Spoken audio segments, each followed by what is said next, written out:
আসসালামু আলাইকুম। সবাইকে জানাই লুফাস কিচেন বিডির পক্ষ থেকে শুভেচ্ছা। আজকে আপনাদের জন্য নিয়ে আসলাম শীতকালীন সবজির একটু রেসিপি। আজকের রেসিপিতে প্রায় 4-5 রকমের সবজি নিয়ে আমি এই ভাজিটা তৈরি করেছি। অনেক সময় দেখা যায় সবজির কালার নষ্ট হয়ে যায় কিংবা সবজিগুলো ভেঙে যায়। তো আজকে আমি বিভিন্ন রকম টিপস দিব কিভাবে সবজির কালার অক্ষুণ্ণ থাকবে এবং ভাজিগুলো ভাঙবে না। আশা করব পুরো ভিডিওটা দেখবেন। এবং যেহেতু আমি এটার মধ্যে বিভিন্ন রকম সবজি অ্যাড করেছি, তাই এটি খুব পুষ্টিকর একটি খাবার, বাচ্চাদের জন্য খুবই ভালো।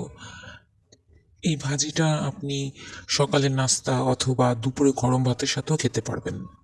তাহলে চলুন কথা না বাড়িয়ে মূল রেসিপিটি শুরু করা যাক। আমি এখন ভাজিটি প্রস্তুত প্রণালীতে চলে আসলাম। আমি এখানে প্রায় 5-6 রকমের সবজি নিয়েছি।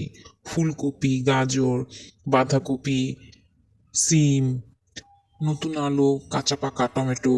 আপনারা চাইলে আরও সবজি যেগুলো আছে সেগুলো অ্যাড করে দিতে পারেন। এখানে আমি একটি ফ্রাই প্যানে তেল নিয়ে নিলাম। তেলটা হালকা গরম হয়ে আসলে এটার মধ্যে আমি পেঁয়াজ কুচি দিয়ে দেব।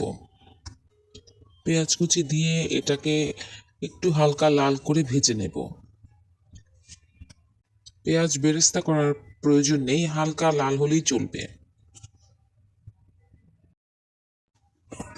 পেঁয়াজটা হালকা লাল হয়ে এসেছে, এখন একটু নেড়ে আমি এর মধ্যে সবজিগুলো দিয়ে দেবো। সবজিগুলো অনেক কালারফুল লাগছে, সাদা, লাল, সবুজ, সবগুলো মিলিয়ে দেখতে খুব চমৎকার লাগছে। এখন আপনাদের কাছে কেমন লাগছে বা ভিডিওতে কেমন দেখা যাচ্ছে তা আমি ঠিক বলতে পারছি না। আপনাদের কাছে কেমন লাগছে আমাকে অবশ্যই জানাবেন কালারগুলো।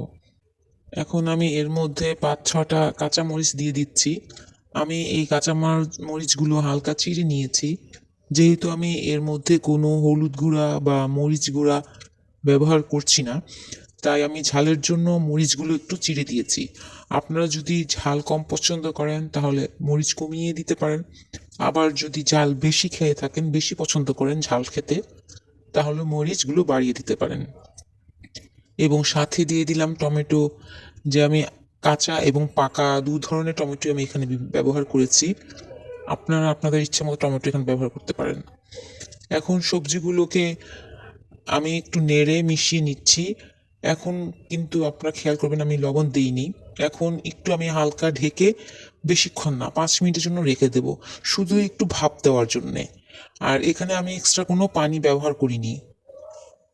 সবজি ধোয়ার সময় যে পানিটা ছিল সেই পানিটাই ছিল, এক্সট্রাভাবে কোনো পানি ব্যবহার করব না। এখন এখানে 5 মিনিট হয়ে গেছে, সবজিগুলো দেখুন হালকা ভাবে সিদ্ধ হয়ে এসেছে। এখন আমি হালকা নেড়ে দিচ্ছি সবজিগুলো। এখন আপনাদের কাছে রিকোয়েস্ট রইল, যদি আপনাদের কাছে ভিডিওটি ভালো লাগে অবশ্যই একটি লাইক করে দেবেন এবং সাবস্ক্রাইব করে পাশে থাকবেন। এবং আপনাদের যদি কোনো কিছু জানার থাকে অবশ্যই আমাকে কমেন্টে জানাবেন। একটা ভিডিও আপলোড হওয়ার পর আমি অনেক অপেক্ষায় থাকি। যাই হোক, আমি আবার ভিডিওতে ফিরে আসলাম। এখন আর ঢেকে দেব না, এখন এভাবেই রেখে দেব কিছুক্ষণ পর, এবং খুবই হালকা হাতে নেড়ে দেব যাতে সবজিগুলো না ভাঙে। বিশেষ করে ফুলকপি, ফুলকপি খুবই সফট একটা সবজি, যেটা বেশি শক্তভাবে নাড়াচাড়া করাতে ভেঙে যায়। তাই তাই সেদিকে খেয়াল রেখে এমনভাবে নাড়তে হবে যাতে ফুলকপিগুলো না ভাঙে। আর আমি আবারও বলছি, এতে কোনো এক্সট্রা পানি ব্যবহার করব না। এবং এই পুরো রান্নার মধ্যে চুলার ফ্লেমটা আমি রাখবো মিডিয়াম টু হাই। এই সবজিটা চুলার ফ্লেম লো রেখে রান্না করা যাবে না। এতে সবজিগুলো রান্না হতে সময় লাগবে এবং সবজিগুলো নরম হয়ে নেতিয়ে যাবে, সেটা দেখতে ভালো লাগবে না, তখন সবজিগুলো ভেঙে ভেঙে যাবে এবং সবজির রঙটাও নষ্ট হয়ে যাবে। আমাদের উদ্দেশ্য হচ্ছে মূলত এই সবজির রং এবং সবজি যাতে অক্ষুণ্ণ থাকে, দেখতে ভালো লাগে এবং খেতেও যাতে ভালো লাগে। এই সবজিটা সাধারণত আপনার কিছুটা সালাদের মতো, মানে একদম সালাদ তো আমরা কাঁচাটা খাই, কিন্তু এটা একদম পুরো সিদ্ধ হবে না। খাওয়ার সময় আপনার সবজিগুলো হালকা কচকচ করবে, হালকা আহ, ঠিক আমি বলে বুঝাতে পারছি না, হালকা মানে শক্ত থাকবে সালাদ টাইপ, আর কিছুটা আধা সিদ্ধর থেকে একটু বেশি হবে। এই জন্য আমরা প্রথমে ঢাকনা দিয়ে ঢেকে হালকা একটু ভাপে সিদ্ধ করে নিয়েছি, এরপরে আর ঢেকে দেব না। এরপরে আমরা এভাবেই রান্না করব, মিডিয়াম টু হাই ফ্লেমে। এখন আমি স্বাদ মতো লবণ দিয়ে দিচ্ছি, আপনারা আপনাদের পরিমাণ মতো লবণ দিয়ে দেবেন। লবণ দিয়ে এখন এই সবজিটাকে আবারও হালকা হাতে নেড়ে এখন এভাবেই রেখে দেব। অবশ্যই সবজিটাকে ঢাকা যাবে না এবং মাঝে মধ্যে এভাবে উল্টে পাল্টে দেব। এবং সবজির মধ্যে আমি আবারও বলছি, এক্সট্রা কোনো পানি দেওয়া যাবে না। এক্সট্রা পানি দিলে সবজিগুলো অতিরিক্ত সিদ্ধ হয়ে যাবে, তখন আর খেতে ভালো লাগবে না। আপনারা হয়তো খেয়াল করছেন এর মধ্যে পানি অলরেডি উঠেছে। আমরা সবজি ধোয়ার সময় যে পানিটা ছিল সেটা এটার মধ্যে দিয়ে দিয়েছি। জাস্ট এই পানিটা শুকিয়ে নেওয়া পর্যন্ত রান্না করলেই চলবে। তাহলে আপনারা এভাবে রান্না করে দেখবেন, খেতেও ভালো লাগবে, দেখতেও ভালো লাগবে।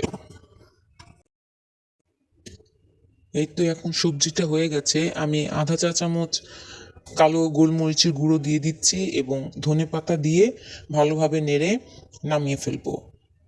এই সবজিটা বেশি রান্না করলে, যেটা বললাম আমি আগেও, যেভাবে আমি বলতে চাচ্ছি যে সবজিগুলো অক্ষুণ্ণ থাকবে, রং নষ্ট হবে না। যদি বেশি রান্না করেন তাহলে এর কিছুই হবে না। আমি যেভাবে আপনাদের বললাম রান্না করতে, সেভাবে রান্না করে দেখবেন, ইনশাল্লাহ সবজিগুলো ভাঙবে না এবং সবজির রংটাও খুব সুন্দর থাকবে। দেখুন এই সবজি রান্না শেষ। সবজিগুলো দেখুন একদম ফুলকপিগুলো কোথাও ভেঙে যায়নি, প্রত্যেকটা সবজিগুলো একদম আলাদা আলাদাভাবেই আছে। এখন সার্ভিং ডিশে সার্ভ করার পালা। আমি এখানে একটা বাটি নিয়ে নিয়েছি। সবজিগুলো দেখুন গরম গরম ধোয়া ওঠা। ক্যামেরাতে বোঝা যাচ্ছে কিনা আমি জানি না। গরম সবজিটা বেড়ে দিচ্ছি। এই ভাজিটা আপনি সকালে রুটি, পরোটা অথবা দুপুরে গরম ভাতের সাথে পরিবেশন করতে পারেন। অনেক বাচ্চারা আছে ফুলকপি গুলো আস্ত আস্ত হাতে নিয়ে খেতে খুবই ভালোবাসে, তারাও এই ভাজিটা এনজয় করবে। এবং এর টেস্ট সব সবজি মিলিয়ে কি বলবো, খুবই ভালো, পুষ্টিকর একটি খাবার। শীতের দিনে এই একটা আল্লাহর নেয়ামত সবজি, খাবারের মধ্যে কি বলবো, সব নেয়ামত মনে হয় আল্লাহ ঢেলে দিয়েছেন। তাহলে আজকে এই পর্যন্তই। আবারও দেখা হবে নেক্সট কোনো ভিডিওতে। আল্লাহ হাফেজ।